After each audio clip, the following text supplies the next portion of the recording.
Nous débuterons cette émission par un reportage au fil de l'eau, réalisé avec de jeunes bénévoles des centres sociaux d'Épinal, lors d'un projet de création partagé de la compagnie Ultria pour s'interroger sur les enjeux de l'eau aujourd'hui. Les élèves de CE2 de l'école de la Louche Blanche vous emmèneront visiter l'exposition des élèves de terminale spécialité art plastique du lycée Claude Gelée sur le thème réalité augmentée. 3 films d'animation réalisés par ces élèves à découvrir ensuite. 4e et dernière partie du projet Danse au Cois Rouge réalisé avec les résidents de l'EHPAD Le Cois Rouge à Cornimont qui ont dansé pendant 6 mois sur les prescriptions de Julia Bloomberg, danse thérapeute. Vous verrez une archive de la chaîne Image Plus, l'ancêtre de Vosges Télévision, et nous nous quitterons avec Michel, le rétro-robot du futur, de l'artiste-réalisateur Alain Mathieu, dont vous pouvez suivre le travail sur sa chaîne YouTube.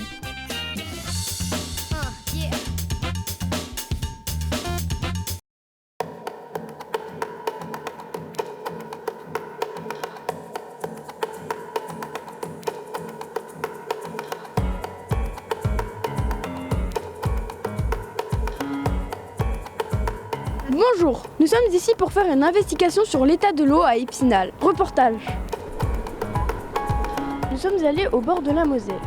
Nous avons trouvé beaucoup de choses. Des coquillages, des branches, des canards, des bouteilles en plastique et des objets inattendus. Il y a une carte bleue.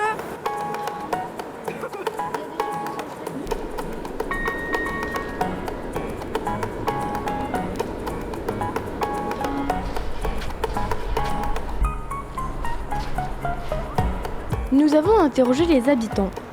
Comment vous avez vécu la restriction d'eau à Épinal ? Personnellement, j'ai fait très attention. Je n'ai pas lavé ma voiture. J'ai la chance d'avoir un jardin et tant que j'ai pu puiser dans mes réserves d'eau. Mais j'étais très horrifiée par le niveau d'eau de la Moselle et de voir que les poissons avaient tout juste de quoi nager. Voilà. J'ai connu ma première inondation un peu cata, comme diraient les jeunes, en 1945. Toute la zone centrale d'Épinal était inondée. Les ponts de la guerre de 40 avaient été démolis, les ponts Belay. Voilà. Tu sais, l'année dernière, là où on marche, c'était inondé. Ah ouais ? Ouais. Ça serait pour savoir d'où vient votre poisson. Donc principalement, ce serait du poisson de Bretagne, donc Atlantique Nord-Est. Deuxième question, ça serait pour savoir si la pollution affecte la pêche. Oui, bien sûr, forcément. Donc à cause de la pollution, on a forcément beaucoup moins de pêche. Il y a beaucoup moins de poissons aussi. Donc forcément, oui, ça impacte pas mal la pêche. Il y a beaucoup d'éducation à faire, aussi bien sur les jeunes que les adultes. Et puis, nous sommes allés à la rencontre des personnes qui, justement, contribuent à réduire l'impact de la pollution de l'eau. Vous trouvez beaucoup de déchets dans ce parc ? J'en trouve pas mal. Dans l'eau aussi, des bouteilles. Que des bouteilles ou d'autres choses ? Il n'y a pas que les bouteilles. Des mouchoirs, des mégots, des jouets, des habits aussi, j'ai trouvé. Est-ce que vous auriez des conseils pour avoir moins de déchets dans le parc, etc. ? Trier déjà, parce qu'il y en a qui trient pas. Plus de prévention. Et puis que les gens, ils mettent dans les poubelles. Voilà. C'est important de prendre soin de notre eau, parce que l'eau sert à boire, à vivre, à nous laver, à nettoyer, à jouer et tant d'autres choses. Avez-vous une anecdote à raconter sur l'eau ? J'ai failli me noyer un jour. Est-ce que maintenant t'as peur d'aller à la piscine ou de nager ? Oui, et je sais pas nager. Ah oui, nager, on n'y avait pas pensé. Du coup, on est allé voir à la piscine. Ah, c'est cool d'être dans l'eau quand même. Ah ouais, on se saute tous léger comme sur un nuage. Et on a l'impression de voler comme un oiseau. J'ai pas envie d'y aller. Moi non plus, j'ai pas envie de me mouiller.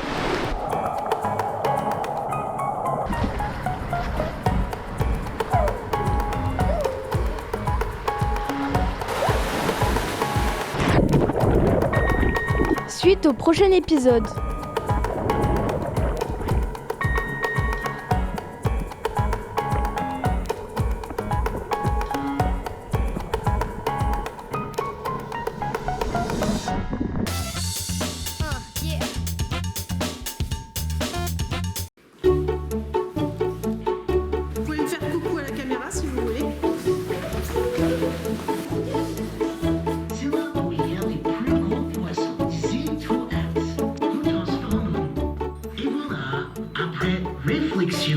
Je préfère être dans mon aquarium.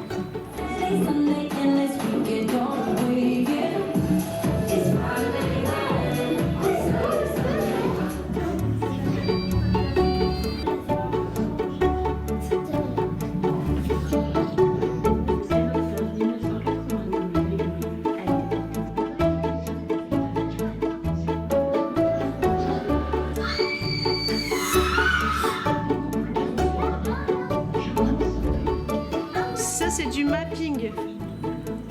À quoi ça vous fait penser? On dirait que là, il y a de la neige. On dirait qu'il y a quelqu'un. Il y a quelqu'un. Montre. Où ça, quelqu'un? Il y a les habits. Ah oui. Où il y a quelqu'un?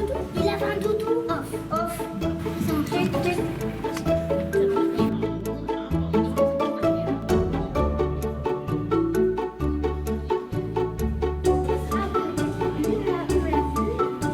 C'est bien dessiné quand même.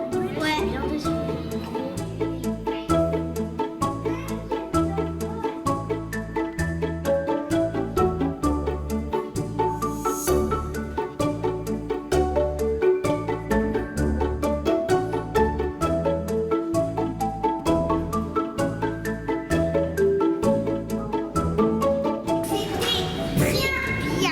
Qu'est-ce que vous avez préféré? La machine à laver. La machine à laver. Ça vous a fait penser à quoi? Bah, une vraie machine à laver.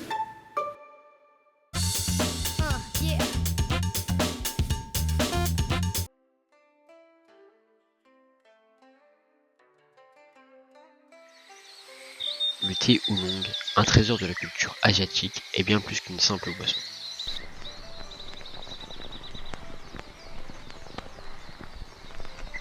Sa création est un véritable art qui commence par la récolte des feuilles. Celles-ci sont choisies avec soin. Une fois récoltées, les feuilles sont étalées à l'air libre pour se flétrir. Ce flétrissage, qui dure plusieurs heures, permet d'éliminer une partie de l'humidité et d'initier le processus d'oxydation. Ce dernier est crucial car il va déterminer le goût et l'arôme du thé. Les feuilles sont délicatement froissées. C'est cette étape qui confère au oolong ses nuances uniques. Les feuilles subissent une fixation à la vapeur, cela préserve les arômes et la fraîcheur des feuilles. Enfin, un dernier tri permet de sélectionner les meilleures feuilles avant d'être emballées et transportées pour être vendues. Chaque tasse de thé oolong que l'on savoure est le produit d'un processus méticuleux, reflet des traditions et du savoir-faire des producteurs.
Thérèse, Josiane, Régine, Josette,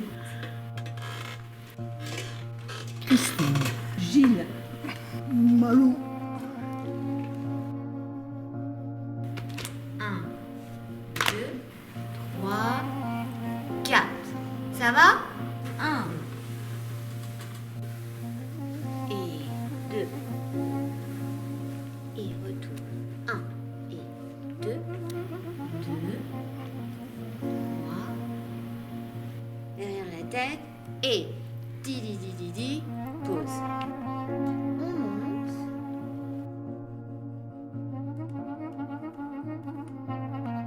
L'autre. On se caresse le visage. Et on fait attention au mètre. Et on descend. Voilà.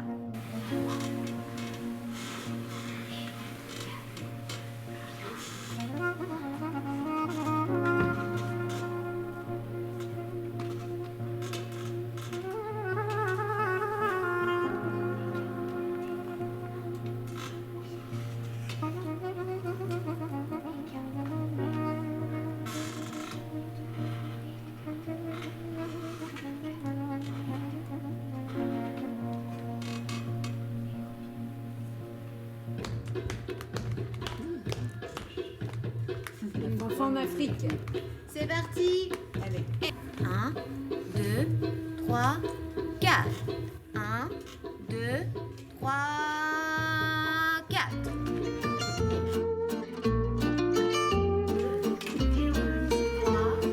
Et c'est la pour 4. Dernier. Glisser. Top. Voilà, c'est ça.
Beaucoup de concentration et de gravité sur les visages de ces bouts de choux âgés de 4 ans.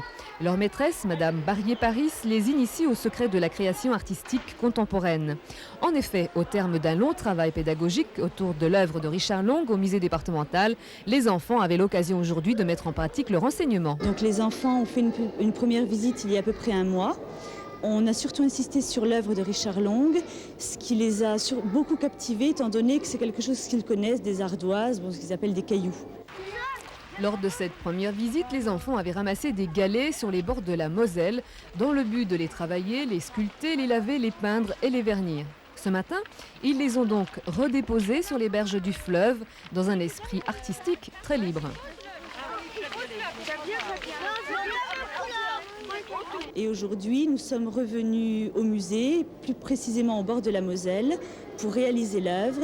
Et grâce à la participation de M. Bernard Huin, les enfants ont eu l'autorisation de déposer une plaquette à côté de l'œuvre de Long, de façon à expliquer au public ce que les enfants avaient fait et qu'ils aillent voir l'œuvre à l'extérieur. Qui est Richard Long? Richard Long, c'est un artiste qui n'est pas encore mort. Contemporain, parce qu'il est encore vivant. Pour l'institutrice, l'objectif de cet exercice réside non seulement dans une pratique ludique de l'art, mais ces galets au bord de l'eau symbolisent également la notion d'art éphémère qui évolue au fil du temps. Les enfants reviendront constater le déplacement et le changement de couleur des galets, un changement qui induit un sens nouveau pour leur œuvre.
Thank